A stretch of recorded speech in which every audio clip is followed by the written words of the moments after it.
Demetrious. I mean, you've had a little time to adjust. What's it feel like? A new brand around you, a new home. What's the feeling like for you right now? It feels good. It feels good. You know, I've been to one event out there in Singapore. Watched my buddy Bibiano compete, and I kind of been not a part of the event, but I know what's been going on over there. Obviously, you know, it's no secret. My coach Matt Hume, he's been a part of the One Championship since the very beginning.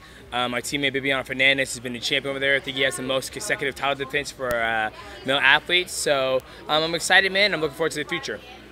We do find it funny, I think. I don't think you always enjoyed doing media so much, and now you're doing more media than ever. They're running you around the globe, putting you everywhere. So what does it feel? I mean, is it different now that you're with a new face, or what is it? Yeah, it's just different. You know what I mean? Like I felt in the past when I was doing the media for a different market. You know, you're trying to sell something. You're trying to sell pay-per-view, right? Right now, you know, the biggest thing, you know, Chatri always tells all his athletes is that, you know, just be authentic, right? And that's what I'm being. I'm always happy. I love to compete. I love to go out there and give them my best and display my skills in mixed martial arts to the world. And, you know, I'm happy that I'm able just to focus on that. You know what I mean? So now I don't mind talking to the media. First, you know, before your last fight, you said, I want to go around the world and collect belts. And I remember laughing and going, well, that'll never happen. And, yeah. And then here you go. How much at that time did you know this is what's going to happen? I mean, you never know what's going to happen, obviously, right? You know, I was going into that fight thinking I was going to win that fight. And obviously, I have a obligation as a champion to keep on defending that belt, which I've done for, you know, the past 6 years. So obviously, things happen for a reason. I'm happy where I'm at. I'm happy how things went the way it did. But yeah, I'm just ecstatic. Last thing for me, I mean, we always guessed why your star wasn't as, you know, didn't live up to how great you were as a martial artist. And a lot of people say, that's just size, it's just size. I know it's still early, you haven't even fought yet, but now that you've been over in Asia and is it true? I mean, do you feel like you're getting more star power? You don't have to battle the fact that you're a smaller guy? Yeah, 100%. I mean, you look at the Japanese culture of mixed martial arts with Shuto Bushido.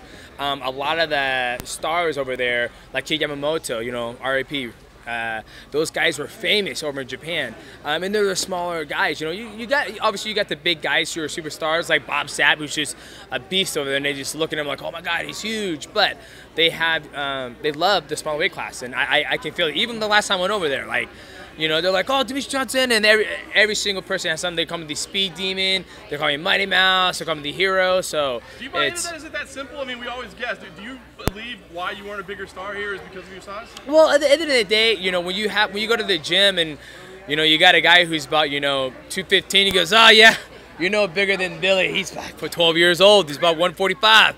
It can't play a factor, you know what I mean? But you look at the true hardcore fans of mixed martial arts and sports itself. I mean, if I saw Dwight Howard, he was like, no, you the truth, man. I know what's up. I ain't gonna mess with you, right? It's the ignorant people at home who sitting down, eating Cheetos, drinking a nice, not nice, disgusting Coca-Cola. Those are the guys who are like, this guy's garbage. He's too small. So.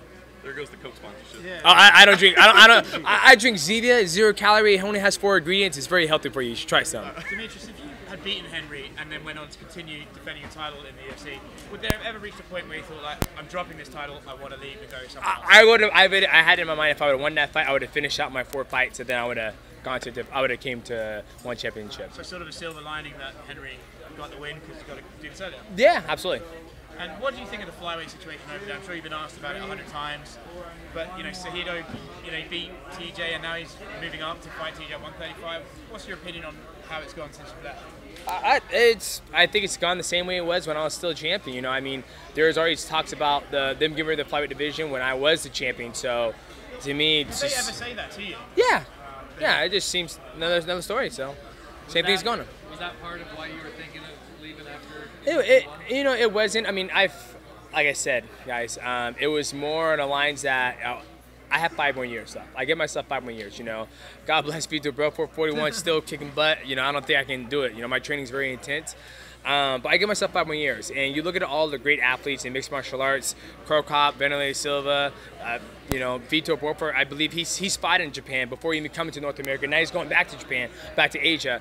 Geggo Mousasi, I mean, the list just goes on. Those guys competing over in the East, and they compete over in the over in the West. And for me, I never got the opportunity to. So this is a perfect opportunity for me for my last 5 years to go out and try to do something totally different weight class, just doing something totally that I didn't even see myself doing So here we are. Do you see the flyweight division making an exodus over to? No, I don't. I think one championship, they're very particular who they like to pick, and they're not just gonna, swallow this whole division.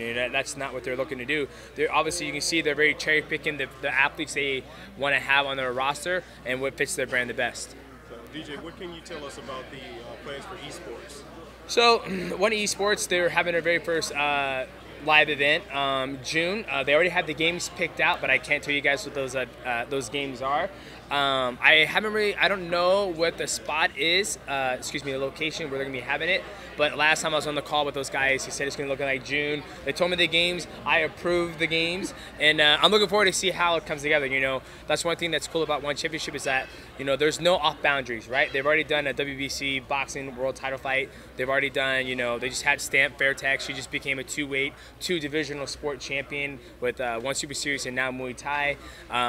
So now they're doing the One Esports. They got the games locked down. Now they're just trying to get the venue set up and all that stuff. So nothing's off limits with these guys. What does it mean to be part of this organization when you have Viviano Fernandez and Gary Mangat, who just joined as well, who I know you train? Yeah, it's awesome. There hasn't been a time in my career where I've actually been in the same organization as a teammate. Yeah. There was one, it was Karis Fedor when he first got into the UFC. We were both kind of together, so it was almost kind of like I can go root for him. We kind of like, like a little wolf pack from, Seattle, Washington. You see guys like Team Alpha Male, you see the guys, Black Zillions, I don't know if that team's around anymore, but America Top Team, those guys have a code. They're always rooting for each other. So now, I've always rooted for Viviano Fernandez and Gary, but now that they're actually part of the same organization, it's a little more, it's cool. Okay, but you never fight them, obviously, right? No, I never fight them. I wouldn't. I mean, I'll tell Chacho, like, Viviano is like a mentor to me.